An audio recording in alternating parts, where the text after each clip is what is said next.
celebrating the Unity Games, and it's part of our activities for Nurses and Midwives International Day.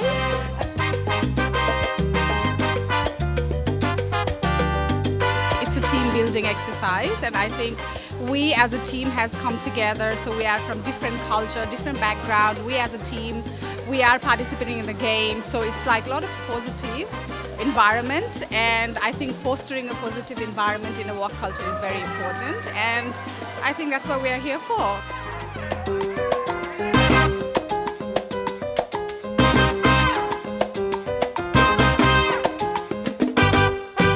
Turn around and have a look at everyone here, their engagement. They've been introducing themselves from all different disciplines, from all different departments. They've met people today they've never met before.